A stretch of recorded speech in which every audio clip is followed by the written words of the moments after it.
सुनो सुनो सिद्धार्थ कथा।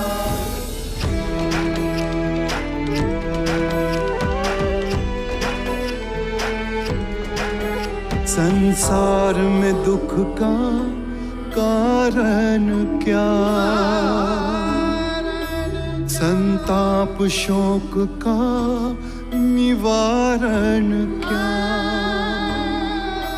संसार में दुख का कारण क्या, संताप शोक का निवारण क्या। इस खोज में सब कुछ त्याग दिया, हर वैभव से वैराग लिया। वो सृष्टि से संयुक्त हुए, सिद्धार्थ से गौतम बुद्ध हुए।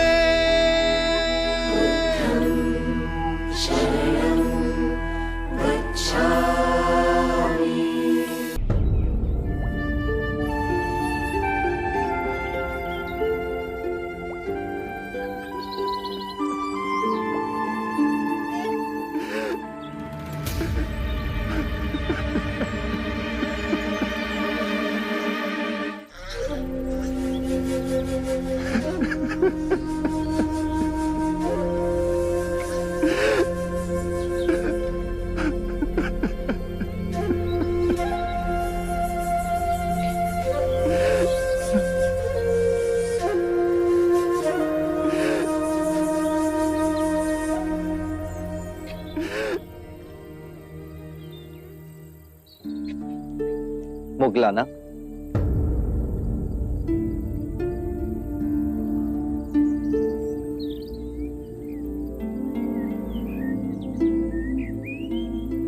इस विषाद का कारण?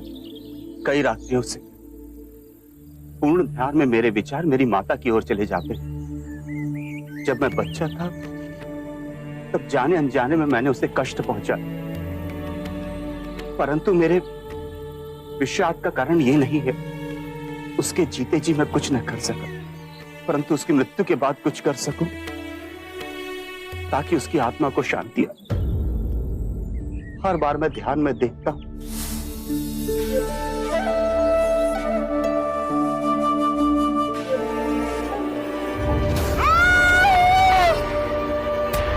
माते, इस दृष्टांत ने मुझे बहुत व्यथित कर रखा है बुद्ध। इसका क्या अर्थ है? मुगलाना, जब तुम्हारी माताश्री जीवित थी तो क्या उन्होंने बुरे कृत्य किए? वचन से, कर्म से, विचारों ने। मेरी माता ने सिर्फ कांटे ही बोए। मैं अपनी माता के दुष्परिणामों को कैसे पलट सकता हूं? जैसी भी थी तो मां है। मैं उस मां के ऋण को कैसे चुकाऊं? अपनी करुणा से मुझे कोई राह दिखाइए। तुम्हारी माता के दुष्प्रवृत्तियों के बाद भी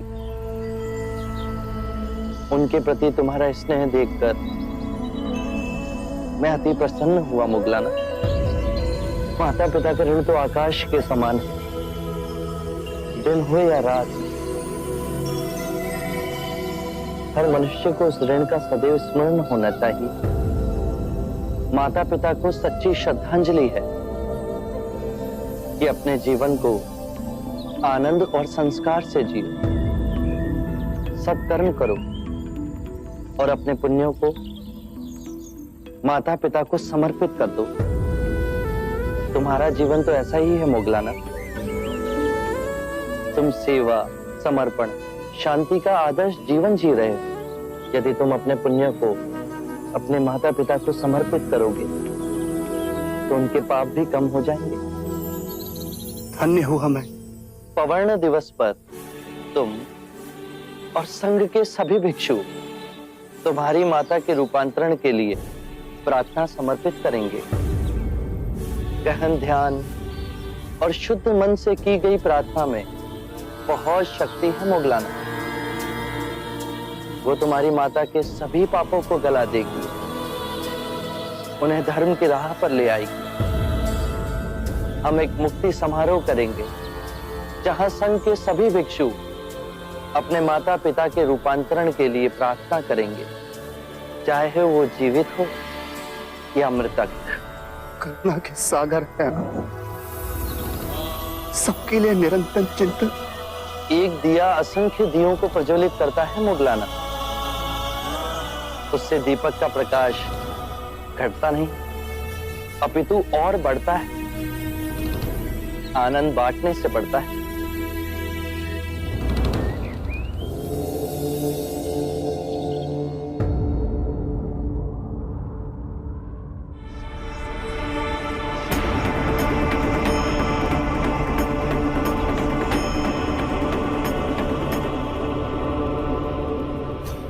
महाराज, मैं ये क्या सुन रहा हूं?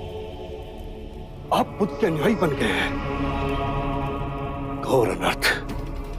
अच्छा होता यदि मैं यात्रा पर न जाता। आप ऐसा अनर्थ कैसे कर सकते हैं? आप अपने धर्म को कैसे छोड़ सकते हैं? क्षत्रियों का धर्म आपके लिए सर्वोपरि है। आपका कर्तव्य है भगत की सीमाएं बढ़ाए, चक्रवर्ती सम्राट बने। मैं अपना कर्तव्य भली भांति जानता हूं कुलगुरु। लगता है बुद्ध ने आपको भी भ्रमित कर दिया है। सम्मोहन शक्ति है उसके पास, आपके पिता की तरह आपको भी भ्रमित कर रहा है। कृपया कर बुद्ध पर झूठे लांछन ना लगाएं। महाराज, मैं सत्य कह रहा हूं। बुद्ध ने केवल ऐसी बातें कही हैं जिससे अनेकों प्रश्न उठ रहे हैं, परंतु उत्तर नहीं मिला। जैसा कि ये संसार शाश्वत है या नश्वर, सृष्टि सीमित है या अनंत, शरीर आत्मा दो हैं या एक, मृत्यु के पश्चात हमारा अस्तित्व रहता है या विनाश हो जाता है। मैं इन किसी भी प्रश्नों का उत्तर नहीं दूंगा कुलगुरु। ये सब आपकी बुद्धि की उपज है। बुद्ध ने कभी भी अपने उपदेश में इन बातों को तनिक तूल नहीं दिया। यदि शाश्वत प्रश्नों का बुद्ध के पास स्थूल नहीं है, तो वो किन विषय पर उपदेश देते हैं? उनके प्रवचनों का हमें क्या लाभ?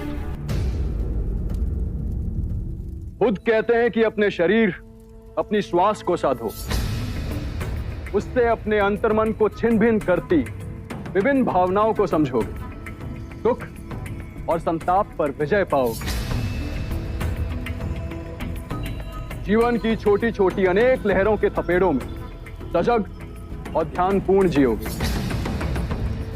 बुद्ध जीवन से मुंह मोड़ने को नहीं कह रहे, चेतना से जीने को कह रहे हैं।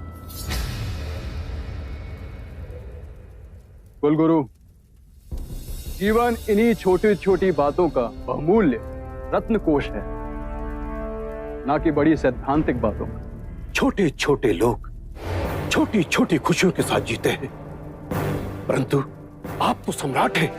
आपका स्तर इस मगध में सबसे सर्वोपरि है। स्तर का विचार भी मनुष्य बुद्धि की उपज है। लगता है महाराज, आप विनाश की ओर जा रहे हैं।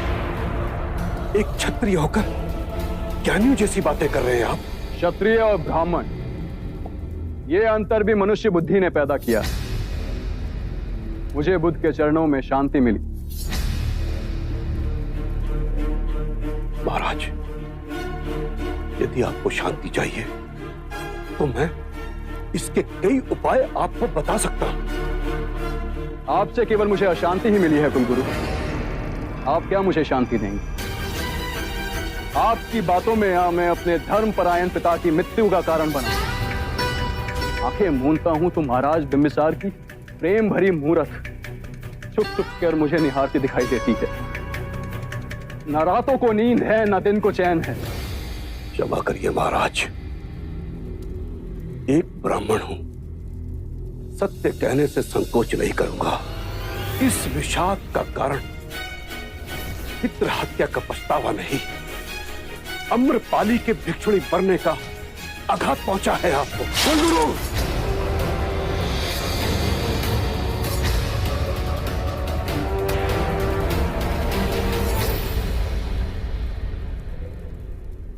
लगता है बुद्ध ने आपको यही सिखाया है।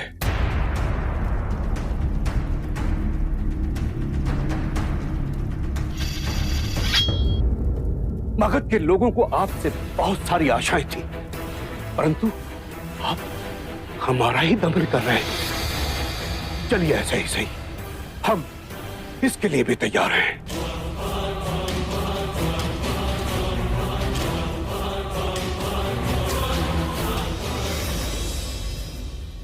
महाराज, आप में ये परिवर्तन देखकर मैं हैरान हूं। अजात शत्रु की उठी हुई तलवार बिना वार किए आज नीचे कैसे झुक गई? मुझे कुलगुरु की हत्या करने में तनित संकोच न होता,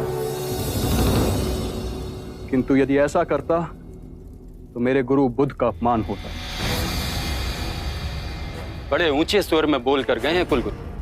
कोई मुझे कितना भी उत्तेजित क्यों ना कर ले, मैं अब कभी हिंसा के मार्ग पर नहीं जाऊंगा।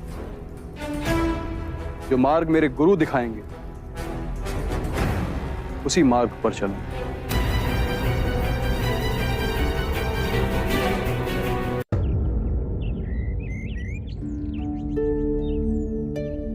बुद्ध, प्रणाम। आपके परम भक्त सुदत की पत्नी पुण्यलक्ष्मी आई है। क्या हुआ बहन? और सुदत कैसा है? प्रभु, आपके परम सेवक सुदत अब अपनी अंतिम सांसें गिन रहे हैं। मृत्यु के भयंकर क्षणों में उनका मन केवल आपकी ओर मुड़ रहा है। कृपा करें प्रभु, कृपा करें। हम तो सांसारिक हैं, किंतु मेरे स्वामी ने आपकी सेवा में सदैव अपने आप को न्योछावर किया है। उनको अंतिम सांसों में अपने दर्शन दीजिए प्रभु, अपने दर्शन दीजिए। सुदत ने निस्वार्थ भाव से मेरी और मेरे भिक्षुओं की सेवा की। निर्धनों को दोनों हाथों से धन बांटा, हमारे लिए विहार का निर्माण कराया। ऐसे दिव्य व्यक्ति के दर्शन पाने को मैं स्वयं जाऊंगा। वो आएंगे ना? मेरे प्राण छटपटा रहे उनके एक दर्शन के लिए।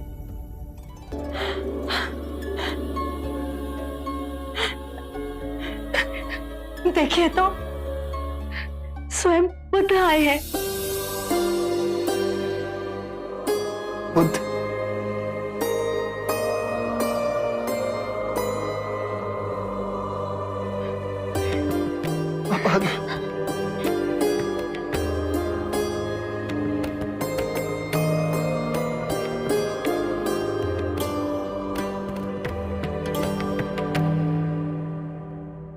मेरी अंतिम इच्छा थी कि आपके दर्शन कर सकूं। कैसे ना आता सुदत, तुम्हारे प्रेम और सेवा ने तो मुझे तुम्हारा ऋणी बना दिया है। इतने उद्विग्न क्यों? क्या मृत्यु से भय लग रहा है? बुद्ध, भय तो लग रहा है,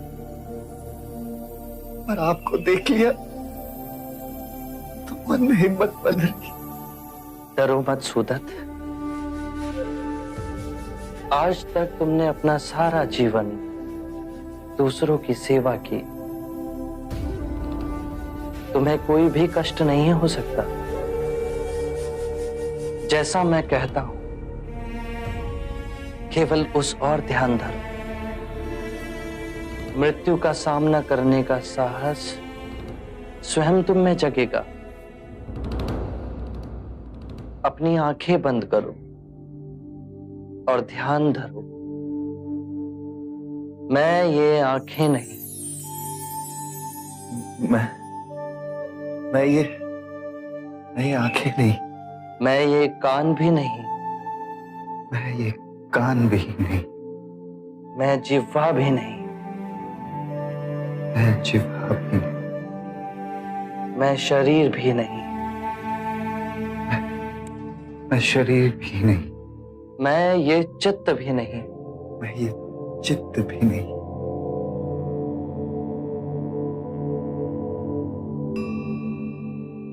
ध्यान नहीं लग रहा। ध्यान केंद्रित करो सुदत्त, अपनी आंखें बंद करो।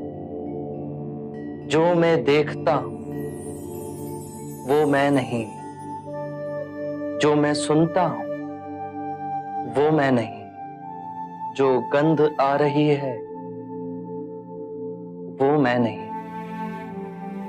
जो स्वाद, स्पर्श, विचार उठ रहे हैं उन सब में भी मैं नहीं। जो मैं देखता हूं वो मैं नहीं, जो मैं सुनता हूं वो भी मैं नहीं हूं, जो गंध आ रही है वो भी मैं नहीं, जो स्वाद, स्पर्श और विचार उन सब में मैं नहीं हूं। मैं ये दृष्टि नहीं, ध्वनि नहीं, सुगंध नहीं, विचार नहीं, स्वाद नहीं, मन नहीं, सुगंध नहीं, स्पर्श नहीं, मन नहीं। आगे बोलिए बुद्ध। मैं पृथ्वी तत्व नहीं, मैं आकाश भी नहीं, मैं वायु भी नहीं, मैं जल भी नहीं, चेतना तत्व में भी मैं नहीं। कोई तत्व मुझे जकड़ नहीं सकता, जन्म और मृत्यु मुझे छू नहीं सकती। जन्म और मृत्यु मुझे छू नहीं सकते। मैं मुस्कुराता हूं क्योंकि ना मैं जन्मा हूं ना ही मैं मर सकता हूं। ना जन्म ने मुझे जीवन दिया और ना ही मृत्यु मेरा जीवन मुझसे छीन सकती। जन्म और मृत्यु पर मेरा अस्तित्व ना निर्भर था ना निर्भर है। क्या हुआ सुदित? ध्यान नहीं लग रहा?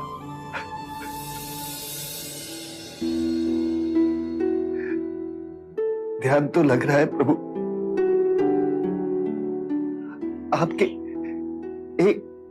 एक शब्द उसकी बूंद की तरह मेरे अंतर मन में गिर रही। मैं तो केवल इसलिए रो रहा हूं कि इतने वर्ष मैं आपके समीप रहा, आपके दर्शन पाए और अंतिम समय में आपके वचन समझने का मुझे अवसर मिला।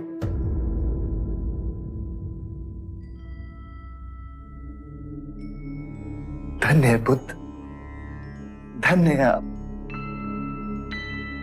आपने मृत्यु के भय से,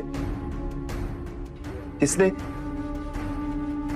मेरे प्राणों को जकड़ लिया था, उसे मिटा दी। हमें संसार से विदा होते हुए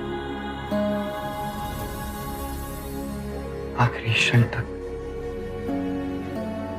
मैं केवल आपको देखना चाहता हूं।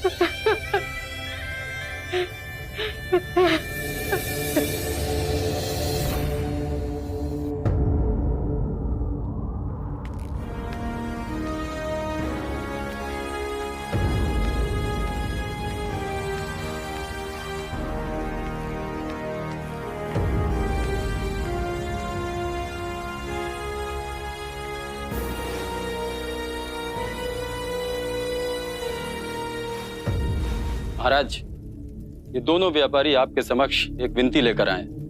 ये लोग विज्जी व्यापार के लिए जा रहे हैं। रास्ते में वन पड़ता है। वन से निकलने के लिए इन लोगों को सुरक्षा चाहिए। विजी में कोई नया उपद्रव शुरू हुआ है क्या? हाँ महाराज, पिछले कुछ माह से छोटी छोटी टुकड़ियों में लुटेरे आते, चाकू कटार से वार करके यात्रियों का माल लूट लेते और जंगल में ओझल हो जाते। उसके कुछ ही दिनों बाद वही लूटा हुआ माल विजी की मंडियों में ले जाकर बेच दिया जाता है। सेनापति, एक कार्य कर, हमारे कुछ गुप्तचरों को साधारण नागरिक की वेशभूषा में विजी में भेजो। उनसे कहो कि वो वहां इस टोली के गठन की सभी सूचना एकत्रित करें। हम सही समय पर उन्हें पकड़ दंडित करेंगे। जो आज्ञा महाराज। इस कार्रवाई में थोड़ा समय लगेगा, पर आप निसंकोच विजी जाएं। आपके साथ हमारी सेना की सुरक्षा रहेगी। हमारी सेना को आपके साथ देख वो आप पर आक्रमण नहीं करेंगे। सेनापति, हमारे 2 सेना नायक सेना बल की 2 टुकड़ियां लेकर इन व्यापारियों के साथ जाएंगे।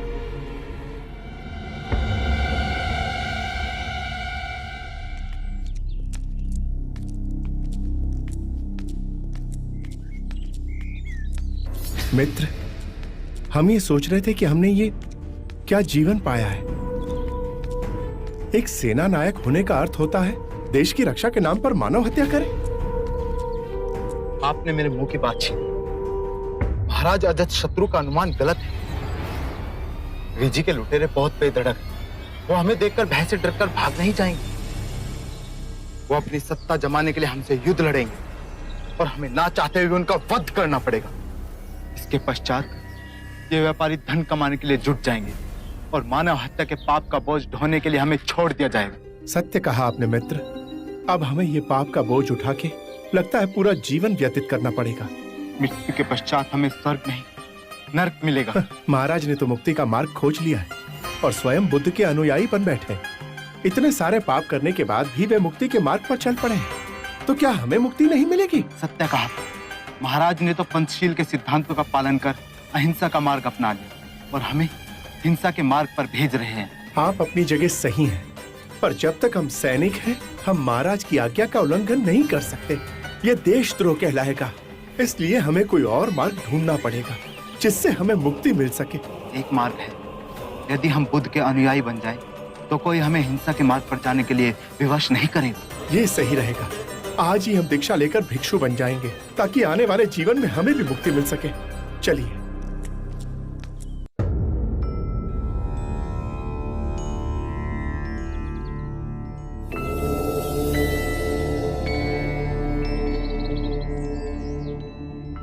क्या हुआ सरिपुत्र? क्या मैं चिंता का कारण जान सकता हूं? बुद्ध, मेरी माँ बहुत दिनों से अस्वस्थ है। मेरे गांव नाला में उसकी देखभाल करने वाला कोई नहीं। यदि आप आज्ञा दें तो। इसमें आज्ञा कैसी सरिपुत्र?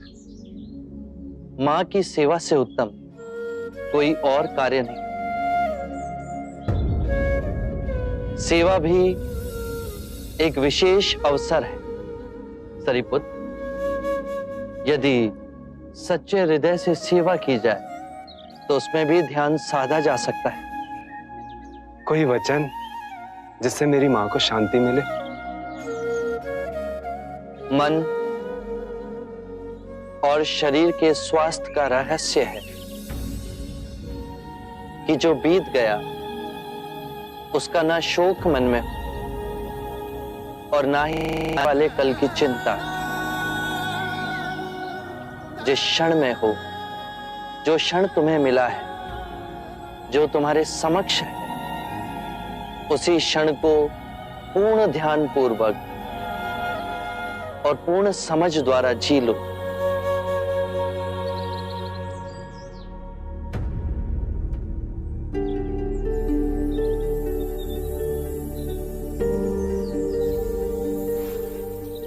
सहसा प्रतीत हुआ कि आपसे बहुत दूर जा रहा हूं।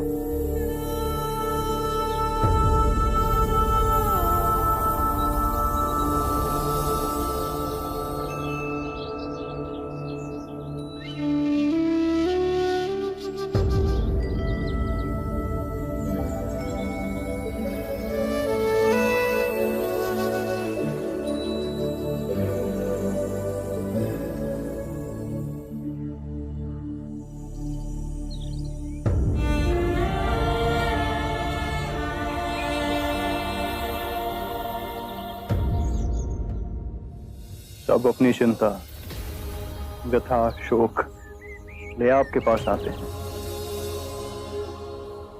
आप इन्हें धीरज बांध के थकते नहीं। यदि तुमने पूर्ण हृदय से स्वयं से प्रेम किया है तो तुम किसी को दुखी नहीं देख सकोगे। बुद्ध, बहुत से ज्ञानी देखे पर आप सा कोई ना देखा। अजात शत्रु, चाहे जितनी भी धार्मिक पुस्तकें पढ़ो, उन्हें चाहे जितना भी कंठस्थ करो, यदि वो तुम्हारे जीवन के कृत्य ना बने तो सोचना कुछ नहीं हुआ। तुम भी किसी दुविधा में दिख रहे हो अजात शत्रु। बुद्ध, आप तो मन की बात पढ़ लेते। मगध के कुलगुरु ने अपना पूरा जीवन देश को समर्पित कर दिया। उनकी सहायता मगध के लिए आवश्यक है, परंतु तुम मेरे अनुयायी बने, इससे वो क्रोधित है। जी बुद्ध, हम एक मत से कार्य नहीं कर पा रहे। मगध के कुलगुरु और मगध के ब्राह्मणों के साथ मेरे संबंध में कटुता आई। ये मतभेद बढ़ते गए तो दो बातों की लड़ाई में मगध की प्रजा व्यर्थ ही पिस जाए। यदि तुम्हारे अंतर में मतभेद को मिटाने की आस्था है तो मेरे पास एक उपाय है अजात शत्रु। कृपया बताएं। पहला, दोनों पक्ष आमने सामने बैठ सबके समक्ष ये बताएं कि विवाद क्या है। दूसरा, याद करें जब द्वंद्व उठा तो वो शुरू कहां से हुआ था, और दोनों ही पक्ष ध्यान में जाओ उन बातों को याद करें और फिर शांति से एक दूसरे को सुनाएं। तीसरा, हाथ नहीं मन के भाव उपजे कि इस झगड़े को कैसे समाप्त किया जाए। चौथा, यदि कोई भूल हुई है तो सर्वप्रथम स्वयं की भूल को स्वीकार कर खुद को क्षमा करें। अपनी भूल स्वीकारने से हम दूसरों को समझने की चेष्टा में पहला पग उठाते हैं। सत्य कहा बुद्ध। 5, जो भी निर्णय लिया जाए वो सर्वमाननीय हो, उसे सबके समक्ष 3 बार पढ़ा जाए। यदि कोई भी व्यक्ति आपत्ति के लिए हाथ ना उठाए तो उसे अंतिम निर्णय समझा जाए। 6, जो सर्वमाननीय है उस पर दोनों पक्ष पूर्ण मन से चल एक दूसरे से मैत्री करें। 7वां, जब हमारे कपिलवस्तु में किसानों में झगड़ा होता है तो उनमें जो सबसे वृद्ध किसान है, जिसका सब सम्मान करते हैं, आदर करते हैं, वो कहता है शत्रुता समाप्त करो, मिट्टी डालो, पुआल डालो। ये बहुत सूचक है अजात शत्रु। मिट्टी डालने से अग्नि बुझती है, कीचड़ पर पुआल डाल उस पे चल रास्ता बनाया जा सकता है। एक दूसरे के समीप आने का कितना सुंदर उदाहरण है ये। बुद्ध, आपके ये सूत्र विश्व में शांति की क्रांति लाएंगे। जब जब धर्म का विघटन होगा, जब जब दो पक्षों के हृदय में दीवार खड़ी होगी, आपके ये वचन उस दीवार को ढहा देंगे। मैत्री और सामंजस्य विकसित होगा।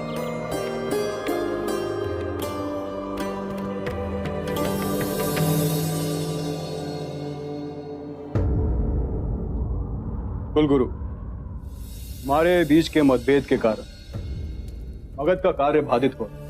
यदि हम प्रेम पूर्वक अपने मतभेद को दूर कर लें तो सबका भला हो।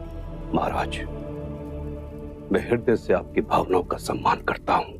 इन मतभेदों को दूर करने के लिए हम 7 नियमों का पालन करेंगे। 7 पग हैं जिन्हें हम मिलके उठाएं तो सभी समस्या का समाधान हो सकता है। पहला पग है, परंतु महाराज, ये 7 नियम किसने बनाए हैं? स्वयं बुद्ध ने। क्या बुद्ध ने? किंतु महाराज, हम बुद्ध के बनाए नियमों को क्यों माने? क्या वो कोई न्यायाधीश है? ये तो हद हो गई, हद हो गई ये तो। महाराज, यदि हम बुद्ध के बनाए हुए नियमों का पालन करेंगे तो हम में और बुद्ध के अनुयायियों में क्या अंतर रहेगा? यही अंतर तो दूर करना। महाराज, बुद्ध ने जो परम सत्य का मार्ग पाया, उसकी मूल जड़ में हम ब्राह्मणों का खंडन है। वो हमारी भावनाओं का अनादर करता है, वो हमारी संस्कृति का आदर नहीं करता। फिर वो तटस्थ नियम कैसे बना सकता है? बहुत बड़ी भूल कर रहे हैं आप। बुद्ध ने कभी भी ब्राह्मणों के लिए कोई अपशब्द नहीं कहे। अंधों की पट्टी पहना जिस जनमानस को वर्षों से ठगा गया, केवल उसकी आंखों से अज्ञान की पट्टी उतारी। मनुष्य द्वारा निर्मित अंतर और भेदभाव, जिसकी आड़ में मानव ने मानव का शोषण किया, उसे मिटाया है। यही परम सत्य है। आप सब धन और ऐश्वर्य में जी रहे हैं। इससे पहले कि आप बुद्ध की गरिमा पर उंगली उठाएं, मैं आपको यह बता दूं कि मैंने स्वयं अपना राज मुकुट बुद्ध के चरणों में रखा था, किंतु बुद्ध ने वो भी लौटा दिया।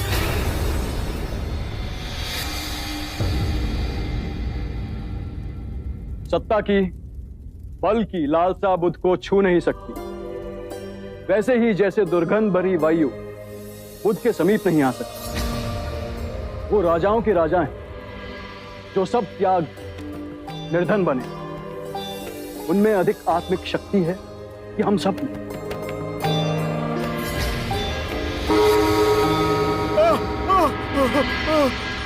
दुहाई हो महाराज, दुहाई हो। आपने हमें वचन दिया, हमारी रक्षा न की महाराज। व्यापार के लिए वीजी जाते हुए हमें लूटा गया, हमें मारा और जख्मी भी किया गया महाराज। किंतु आपकी सुरक्षा के लिए हमने सेना की टुकड़ी भेजी। पर आपके सेना नायक हमारी सुरक्षा के लिए नहीं है महाराज। केवल 5 सैनिक हमारी तरफ से लड़े, पर वो भी उन लुटेरों ने मार दिया उन्हें। सेनापति जी महाराज, ये क्या सुन रहे हैं हम? हमारे आदेश का उल्लंघन हुआ है। क्षमा महाराज, हमें भी इस सदन से पहले ही ये समाचार मिला कि हमारे दोनों सेना नायक दीक्षा लेकर भिक्षु बन गए। जब मैंने उनसे कारण पूछा तो उन्होंने कहा कि हम भी अपने महाराज अजातशत्रु की तरह पंचशीलता का पालन कर अहिंसा के मार्ग पर चलना चाहते हैं। महाराज, यदि हमारे सैनिक साधु बनते रहे तो घोर कष्ट आ जाएगा। मेरा बुद्ध से व्यक्तिगत कोई विरोध नहीं है, बस यही कारण है। बुद्ध को क्षत्रिय होकर ब्राह्मण बन गया। यदि क्षत्रिय ब्राह्मणों का आचरण करेगा तो सारी व्यवस्था तहस नहस हो जाएगी। सेना के सैनिकों को कैसे दीक्षा दे सकता है वो? भविष्य की तरफ देखिए। यदि ये मगध के सारे सैनिक भिक्षु बन जाएंगे तो मगध की रक्षा कौन करेगा?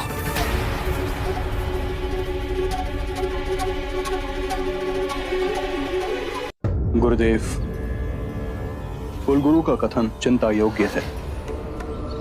यदि रक्षा करने वाले हथियार डाल दें तो रक्षा करेगा कौन? मेरे विरोधियों ने इस बात को तूल दे नई चाल चली। ये विवाद खड़ा हो गया है कि भिक्षु सैनिकों को बहला फुसला संघ में सम्मिलित कर रहे हैं। बुद्ध, मेरी चिंता का कारण और विषम है। यहां तो मैं शासन कर रहा हूं, किंतु दूसरे देशों के राजा इन निर्दोष भिक्षुओं को दंड न दें। आपको शीघ्र ही इस समस्या का निवारण करना होगा बुद्ध। चिंतित ना हो अजातशत्रु। मैं ये नहीं चाहता कि मेरी कही अहिंसा की बातों की आड़ ले सैनिक अपना राजधर्म छोड़ दें। अपने देश, अपनी प्रजा, अपनी राजा के प्रति जो उनके कर्तव्य हैं उन्हें ना निभाएं। मैं आज ही अपने उपदेश में इस नियम को घोषित करूंगा कि कोई भी भिक्षु किसी भी सैनिक को दीक्षा ना दे। आनंद, सभी संघों में यह घोषणा पहुंचा दो। बुद्ध, अहिंसा का अर्थ मैं समझता हूं, किंतु मेरे मन में अनेक प्रश्न उठते हैं। निसंकोच कहो आजाद शत्रु। राजा, सेनापति, सैनिकों का कर्म है अन्याय के विरुद्ध युद्ध करें, अपने राज्य के नियमों का राज्य की प्रजा से सख्ती से पालन करवाना। आप अहिंसा से करुणामयी हो इन दुखियों की सेवा की बात करते हैं। क्या आप हमें अपराधियों को दंड देने की अनुमति देते हैं? क्या अपने राज्य के लिए, अपनी संपत्ति के लिए, अपने परिवार की सुरक्षा के लिए युद्ध कर, क्या यह उचित है? एक बार की घटना है आजाद शत्रु। एक गांव में एक विषैला सर्प था। न जाने वो कितने लोगों को काट मृत्यु के घाट उतार चुका था। सभी गांव वाले उससे बहुत भयभीत थे। वो जिस वृक्ष के तने में रहता था वहां बच्चे खेलने से भी डरते थे। एक बार ऐसा हुआ, एक भिक्षु वहां से गुजरा और उस वृक्ष की छांव में विश्राम करने के लिए बैठा। सांप उसे काटने के लिए बाहर निकला तो भिक्षु को उद्विग्न ना होते हुए देख सर्प अचंभित हुआ। भिक्षु ने उसे उपदेश दिया कि तुम्हारे काटने से, तुम्हारे लोगों को क्षति पहुंचाने से उन्हें बहुत पीड़ा होती है, उनके प्राण भी चले जाते हैं। सर्प में वैराग्य जागा। उसने निश्चय किया कि वो किसी को क्षति नहीं पहुंचाएगा, किसी को नहीं काटेगा। और सर्प को अहिंसक देख गांव में लोग धीरे धीरे निर्भीक होने लगे। कोई उसे छेड़ता, बच्चे अकारण ही उसकी पूंछ पर अपना पैर रखते, लेकिन वो किसी को क्षति नहीं पहुंचाता था। बच्चे उस पर पत्थर फेंकते, किंतु फिर भी वो पलटकर वार नहीं करता था। भूख और पीड़ा से वो क्षीण हो गया था। रात्रि में कुछ कंकर पत्थर खा लेता और अगले दिन आक्रमण का सामना करता। वो सर्प इतना घायल हो गया था कि गांव वाले उसे रस्सी से अधिक नहीं समझते थे। और फिर उस मार्ग से पुनः वो भिक्षु गुजरा। जब उसने सर्प की ये दुर्दशा देखी तो वो बहुत दुखी हुआ। उसने सर्प को औषधि लगाते हुए पूछा कि तेरा ये हाल कैसे हुआ? तो सर्प ने कहा, मेरे मन में वैराग्य जागा और मैंने काटना छोड़ दिया। भिक्षु हंसा और उसने कहा कि मैंने तुझे काटने से मना किया था, किंतु तू अपने सर्प स्वभाव से कैसे विमुख हो गया? तूने पुकारना क्यों छोड़ दिया?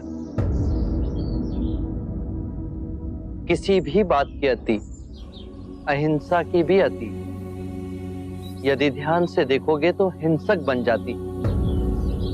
दोषियों में तुम्हारा भय होना चाहिए, उन्हें उनके अपराध का दंड भी मिलना चाहिए, किंतु ध्यान रहे, न्याय देने वाला अपनी निजी कटुता के कारण उसे दंड ना दे, अपितु दोषी को उसके दुष्कर्मों और उसके अपराधों का दंड मिलना चाहिए।